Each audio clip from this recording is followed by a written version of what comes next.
Good morning po mga kapatid. Isang pinagpalang araw na naman po sa atin lahat na protektado tayo laban sa COVID-19 virus at patuloy tayong binubuhay ng Diyos at patuloy tayong nakakasamba every Sunday. Nakapagsasama-sama tayo every Thursday ng 7 p.m. Kaya salamat sa biyayang ito at pagpapala ng Diyos hanggang sa i-preserve tayo ng Panginoon buhay. Hindi tayo magagalaw ng COVID-19 at tayo mananatiling buhay sa araw na yun, na buhay na kukunin ng Panginoon. Dadatanin tayong banal at tayo pananatiling malinis at patuwid sa araw na yun. Kaya salamat sa Diyos na tayo biniyayaan niya na maging Kristiyano. Tinawag niya tayo para maging mga anak niya at tayo ngayon nananatili sa pananampalataya bilang mga anak ng Diyos. At kapag tayo patuloy na sumusunod sa kanyang kalooban, kailanman hindi tayo mamamatay. Mamatay man ang katawang lupa, hindi mamamatay ang ating espiritu at kaluluwa sapagkat ito eternal at magkakaroon tayo ng eternal na buhay. Kaya kung loloobin man ng Diyos na mayroon sa ating makumbik, ma-infected ng virus ng COVID-19 at dalhin sa kamatayan, ito sa ikaluluwalhati ng Diyos, meron siyang plano. Kaya ngunit ang ating pananampalataya nga, ang pananampalataya ko at sinasabi ko sa inyo na nawa ang pananampalataya natin dinggin ng Diyos na walang mamamatay sa atin. Buhay tayong kukunin ng Panginoon sa araw na yun at patuloy tayong puproteksyonan ng Diyos hanggang sa dumating ang Panginoong Yesus ay bababa. Dadating niya tayong buhay. Kaya salamat sa Panginoon at mayroong salita ng Diyos na sinasabi sa atin sa John 8:51 ang ganito. Basahin natin.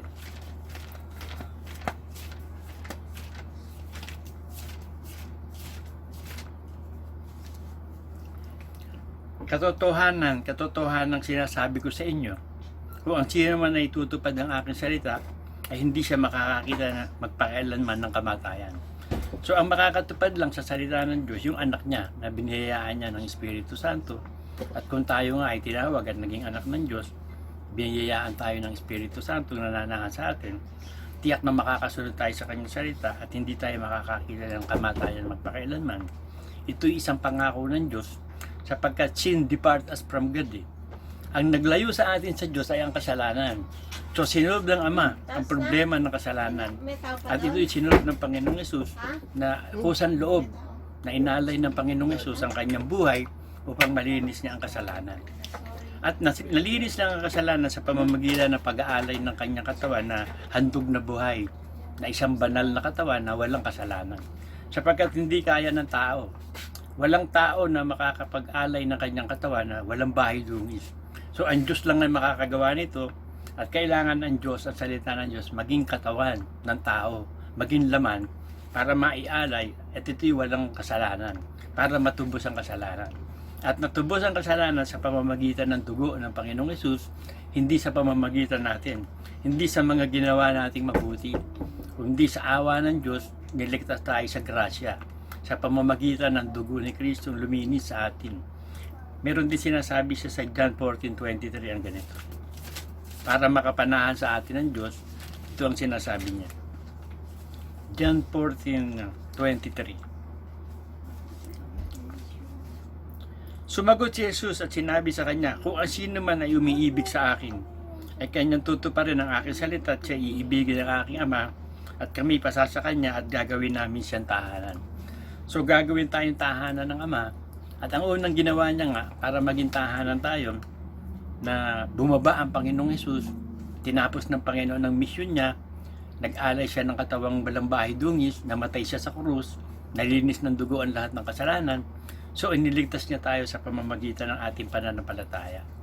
So iniligtas yung ating spirit. Our spirit is justified. Pinaupo na dun sa langit kasama na ng Panginoong Yesus.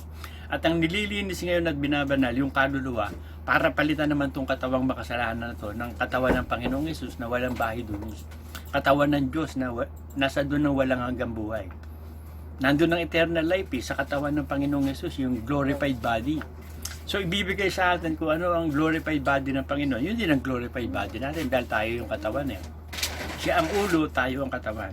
Kaya nga meron siyang sinasabi sa John 3:14-15 ang ganito.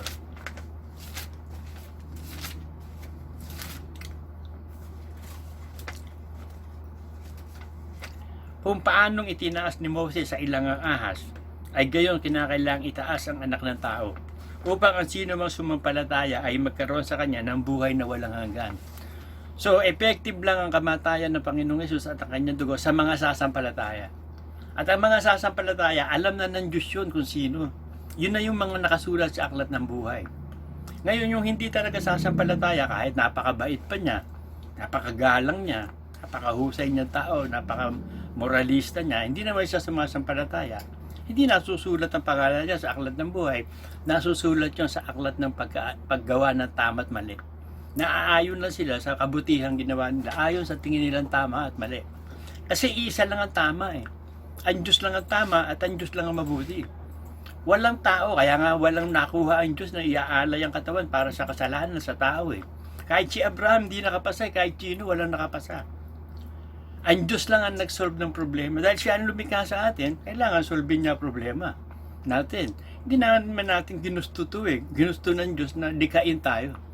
So kung ang unang kapanganakan natin ay laman, hindi naman pwedeng pumasok sa langit ng laman at dugo, so kailangan magkaroon ng pangalawang kapanganakan. You must be born again from above. Hindi na isinilang mula sa lupa. Kasi yung isinilang sa lupa, taga-lupa, pupunta sa lupa. So dapat tayo isinilang pang above sa Ama ng mga Espiritu, born in the Spirit. Kaya ibinigay sa atin ng Espiritu Santo, binibilang na tayong anak niya at magiging tirahan tayo ng Ama, ng anak at ng Espiritu Santo.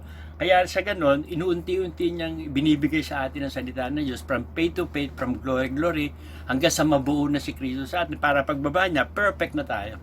Siya yung number 10, pang 9 lang tayo, pang number 9 tayo. So sa bawat salita ng Diyos na nagagawa natin, sa kapangyarihan ng Espiritu Santo, na isusulat to sa aklat ng buhay. At nabubuo si Kristo sa atin. Kaya pagkatapos na yun, pagbaba ng Panginoon, perfect na tayo.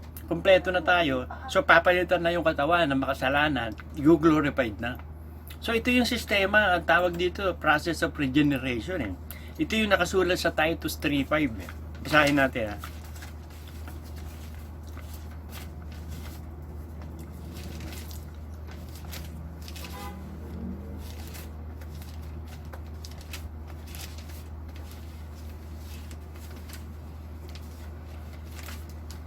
Na hindi dahil sa mga gawa, sa katwiran na ginawa nating sarili, kundi ayon sa kanyang kaawaan, kanyang iniligtas tayo sa pamamagitan ng paghuhugas sa muling kapanganakan at sa pagbabago sa Espiritu Santo.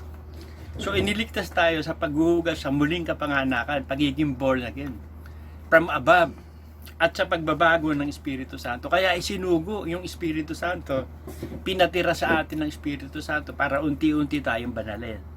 At pagkatapos niyan, mananahan naman ang Ama sa atin.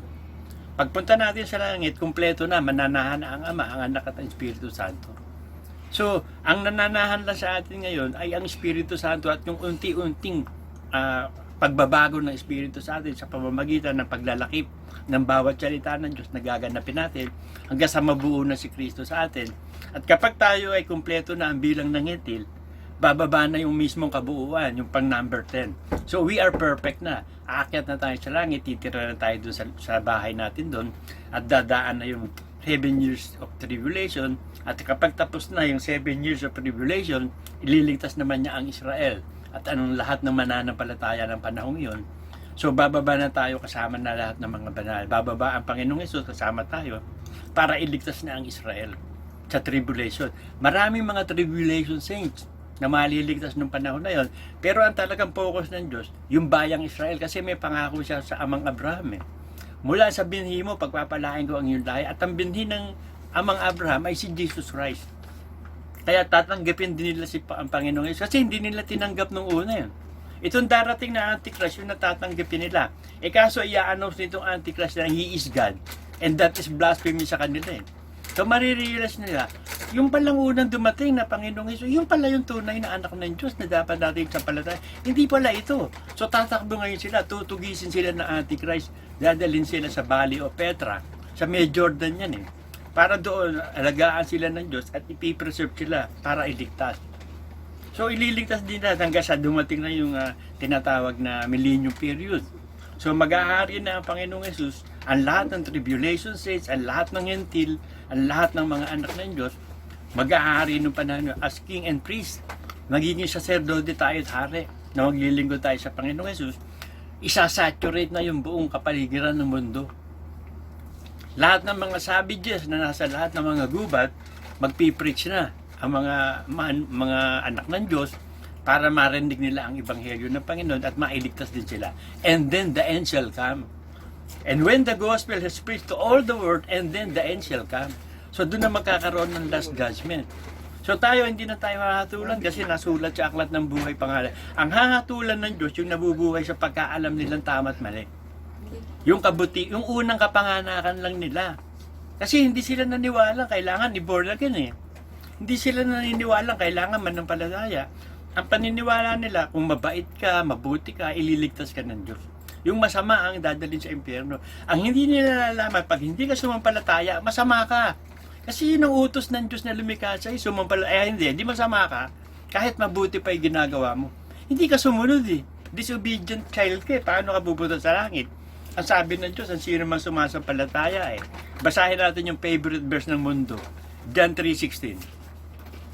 Ito yung favorite verse ng mundo eh. John 3:16. Sapagkat gayon na lamang at pansinta ng Diyos sa sanlibutan na ibinigay niya ang kanyang bugtong na anak upang ang sino man sa kanya sumampalataya huwag mapahamak kundi magkaroon ng buhay na walang hanggan. Period. Ito'y tinapos na ng mananampalataya eh. Kasi nung umulan nung unang ulan, sa mga Israel yun. Ang bayang Israel ang unang nagkaroon ng ulan eh. Pumunta sa nanirahan ng Espiritu Santo sa bayang Israel. Ngayon, pumunta na siya sa Hentil. Ito na yung last of the last days. Nauulan at sa pag-ulan yan at tumulan na nga. At yung mga Hentil na tinatawag ng Diyos, yun ang mapapabilang sa kaligtasan. So akala nila, pag tinanggap nila ang Panginoong Hesus, ayos na, ligtas na hindi. May proseso nga eh. Mayroong paghuhugas sa muling at pagbabago ng Espiritu Santo. Yun ang process of prayer. So hindi ka, ang mananatiling tapat hanggang wakas na magtitiis sa pananampalataya, ang siyang maliligtas. So ang mga tao kasi, yung mga unang Kristiyano, wala na sila ngayon eh. Wala na, parang bula. Eh hindi nga nagkaroon ng tagapagturo eh. Ang tagapagturo ang Espiritu Santo. Siya yung great teacher, the Holy Spirit eh. Jesus Christ is the great teacher. At ang tagapagturo natin ngayon ay ang Espiritu Santo sa pamamagitan ni Kristo ng salita ng Diyos. Kaya kapag ikaw ay hindi nabigyan ng espiritu ng kaunawaan, espiritu ng karunungan, espiritu ng kapahayagan, hindi makapaghahayag ang Panginoong Isus. Wala ka Espiritu Santo eh. Ang makakaunawa lang sa Diyos ay ang Diyos eh. So ang Espiritu Santo lang ang nakakaunawa sa Diyos. Kaya sabi ng Espiritu Santo, yung hinapahayag ko, yung narinig ko, na sinabi ng Ama at ng Anak, yung pinag-usapan nila, yun ang sinasabi ko sa inyo. Hindi nagsasalita ang Espiritu Santo ng dihis kay Kristo. Ang lahat ng sinasabi ng Espiritu Santo si Kristo. Kaya nananahan sa atin ang salita ng Diyos at ang Espiritu Santo at mananahan na sa atin ang Ama. Pag isinuko na ng Panginoon ang kaharian sa Ama. Tignan natin yan, nakasulat yan sa 1 Corinthians 15 eh.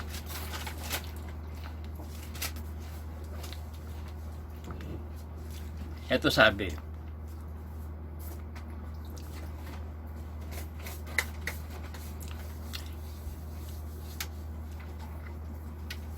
kasi ang unang kapanganakan natin, ang tatay natin si Adan eh, tao. Kailangan i-born ulit ka, maging ama mo na, ang ama ng Espiritu ang ama. Kaya ito sabi niya sa 1 Corinthians 15, umpisa natin sa 21. Sapagkat yamang sa pamamagitan ng tao'y dumating ang kamatayan, sa pamamagitan din naman ng tao'y dumating ang pagkabuhay na mag-uli sa mga patay. So sa pamamagitan ni Adan nung una, siyang ama natin, nagkaroon ng kamatayan. Pero sa tao din na dumating na ngayon, ang Panginoong Yesus na naging tao, ay sa pagkabuhay na maguli sa mga patay. Kaya binuhay na maguli ng Panginoon. Ang Panginoong Yesus binuhay ng Ama. So, natalo na kamatayan. Kasi meron ng life resurrection, may muling pagkabuhay. Mayroong buhay na walang hanggan eh. Kasi kung walang muling pagkabuhay, para saan pa faith? Bakit pa tayo hindi naman pala tayo bubuhayin muli? E di gawin na lang natin ang gusto natin gawin. Wala namang muling pagkabuhay, pero meron eh. There is life after death and there is life beyond the beyond. Kaya merong buhay na walang hanggan nga. Ang target natin, yung buhay ng Diyos. Yung buhay na walang hanggan. Yun ang tunay na buhay. Itong buhay dito ng unang buhay natin, practice lang yun eh. Trials yun kung sino yung tatanggap sa tunay na buhay. Ang tunay na buhay na gusto ng Ama, walang hanggang buhay. Yung buhay niya, ipapasa niya sa atin. Kaya ang ipinanganak niya ang Panginoong Hesus at ipinanganak niya rin tayo, gusto niyang dumami. Gusto ng Ama na magkaroon siya ng pamilya. At may panganay nga sa pamilya ang Panginoong Hesus. So, yun ang plano ng Ama, magkaroon siya ng pamilya. Family kasi, lahi na tayo ng Diyos ngayon Kung noong una, lahi nyo, halimbawa, lahi kayo ng pikutin, o lahi kayo ng mga matatapang, ba ngayon hindi na. Nung maborn again tayo, lahi na tayo ng Diyos. Tuloy natin itong binabasa ko. Sapagkat kung paano kay Adam ang lahat ay namatay, gayon din naman kay Kristo ang lahat ay bubuhayin. So sa pamamagitan ni Adam na tao, namatay ang lahat Kasi nga, ang Ama si Adan hindi pwedeng makapagligtas yung si Adan Ang pwedeng makapagligtas at Ama, at sa pamamagitan ng kanyang anak na isinilang niya, ang kaligtasan ibinigay niya. Dadapot ang bawat isa sa kanyang sariling katayuan. Si Kristo ang pangunahing bunga, pagkatapos ay ang kay Kristo ay sa kanyang pagparito. Kung magkagayon, darating ang wakas. Pagka ibibigay na niya ang kaharian sa Diyos sa makatwid bagay sa Ama, pagka lilipunin na niya ang lahat ng paghahari at kapangyarihan. Sapagkat kinakailangan siya maghari hanggang mailagay niya sa ilalim ng kanyang mga tadampakan ang lahat ng kaaway. Nung mamatay ang Panginoong Hesus sa krus, talo na si Satanas at ang lahat ng demonyo. Ibinandera na nga niya Ipinahiya na niya si Satanas at lahat ng mga demonyo, talo na. Ang kahuli-huli ang kaaway, nalilipulin na kamatayan. Sapagkat kanyang pinasuko ang lahat ng mga bagay sa ilalim ng kanyang paa, dadapot kung sinasabi ang lahat ng bagay ay pinasuko, maliwanag na itinangi yaong nagpasuko sa lahat ng bagay sa kanya. At kung ang lahat ng mga bagay ay mapasuko na sa kanya, kung magkagayon ng anak rin ay pasusukuin naman sa nagpasuko sa lahat ng bagay sa kanya upang ang Diyos ang maging lahat ka lahat. So doon na ngayon mananahan ng Ama sa atin. Excuse me Doon na mananahan ngayon ng Ama sa atin. Kaya ang unang nananahan sa atin ngayon ang salita ng Diyos sa pamamagitan ng Espiritu Santo. So nananahan sa atin ang Espiritu Santo at salita ng Diyos. At kapag isusuko na ng Panginoong Hesus ang pag-aari, ayun, mananahan na Ama sa atin. Kasama na natin na Ama forever and ever. Yun na yun, magiging Diyos na rin tayo kasama niya. Kaya tayo nasabi sa awit 82 ang ganito Ang Diyos ay tumatayo sa kapisanan ng Diyos. Siya'y humahatol sa gitna ng mga Diyos. So ang Ama tatayo na sa gitnaan ng mga hahatol siya sa gitna ng mga Diyos. Aking sinasabi, kayo'y mga anak ng Diyos, lahat ng mga anak ng kataas-taasan. So nang ibilang tayo ng Ama na anak niya, anak tayo ng kataas-taasan. So isinulat ang pangalan natin sa aklat ng buhay. So yung aklat ng buhay na yan, wala nang hatol sa sino man nakasulat sa aklat ng buhay. So ang bubuksan na lang sa Last Judgment, yung hahatulan niya sa sa libro ng tama at mali. Kaya hindi tayo nabubuhay sa tama at maling tingin natin kung ano tama, kung ano mali. Hindi Nabubuhay tayo sa siguradong tama, Word of God. Yun lang ang tama, yun lang ang mabuti. Walang mabuting tao. Ang Diyos lang ang mabuti. So malibang maging anak ka ng Diyos, tsaka ka lang magiging mabuti. At yun ang pasasalamat natin sa Diyos, mga kapatid.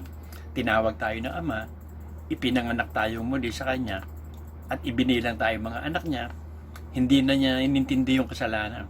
Nilinis tayo, nilimot ang kasalanan natin, kaya banal tayo at walang bahay dungis na Iglesia. Kaya hinihintay na lang natin ang pagbaba ng Panginoong Hesus. Kaya lagi ko kayong pinagpapala, mga kapatid, sa lahat ng bagay. I bless you all in the mighty name of Jesus Christ. Lahat ng spiritual, physical at material ng pagpapala, sumasa inyo lahat. I bless you all in Jesus' name. Amen.